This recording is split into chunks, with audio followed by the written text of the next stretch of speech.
আমরা তোমায় ভুলি নাই, আমরা তোমায় বলি নাই, দূর দিনে চলি ভাই, রাজপথের চলি ভাই, আমরা তোমায় ভুলি নাই, চাই চলি ভাইকে আনবো, চলি ভাইকে আনবো, তালা ভাঙবো, চলি ভাইকে আনবো। এবার যত রাজবন্দী আছে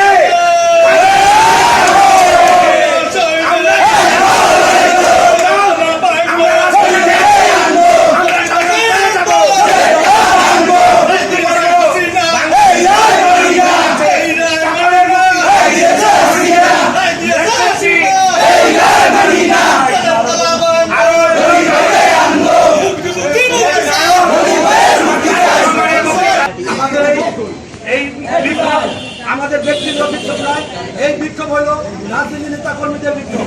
কারণ এই সরকার মিথ্যা মামলা দিয়ে আমাদের প্রধানমন্ত্রী, সাবেক প্রধানমন্ত্রী, 3 বারের বাংলাদেশের সর্বপ্রথম নারী প্রধানমন্ত্রী হয়েছিলেন, তাকেও মিথ্যা মামলা দিয়ে সাজা দিয়েছে। এবার আমাদের সারা বাংলাদেশে শুধু রফিকুল ইসলাম জলি নয়, হাজার হাজার লক্ষ লক্ষ রফিকুল ইসলাম জলি বাংলাদেশের বিভিন্ন কারাগারে আছেন। তাই বন্ধুগণ, বাংলাদেশ জাতীয় স্বেচ্ছাসেবক দল, বরিশাল জেলা স্বেচ্ছাসেবক দলের সংগ্রামী আহ্বায়ক রফিকুল ইসলাম জলি